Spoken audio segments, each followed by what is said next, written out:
How to set up your first Facebook live stream.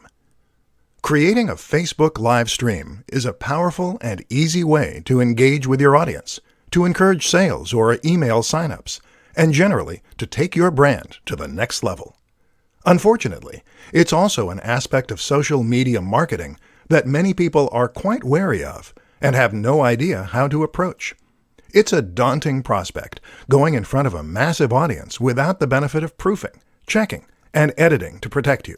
With that in mind then, let's take a look at how you can set up your first Facebook live stream and make sure that it goes smoothly. The good news is that getting started is actually pretty easy.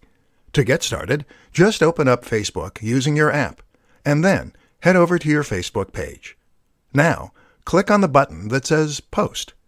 This will take you to the next page, where you can click on Go Live, which is the second option down. This will open up the live feed, and you'll be ready to start recording right away. Your visitors will get a notification saying that's what's happening, and people can then choose to get involved and comment if they so wish. That's how you set up your first Facebook live stream. Pretty easy. But how do you make sure it goes well? That's a little trickier. The first thing to consider is that while this is live, that's no excuse for a very shoddy production quality.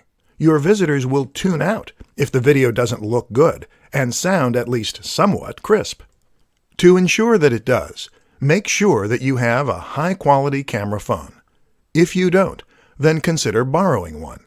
The Nokia 8 is designed specifically for this purpose, with a 13MP front-facing camera and a binaural mic. To improve sound quality, you could consider using a lapel mic. Simply clip this onto your shirt and plug it into the microphone jack. Think about your environment, too. Make sure that it is quiet and that there is ample light. The backdrop should look professional, so no piles of dirty laundry. Finally, make sure that you get word out before you go live. Doing a little research as to where most of your viewers are located and what time they're most likely to be able to view can help, but make sure that people know about it. Post to your Facebook page and other social media accounts an hour beforehand.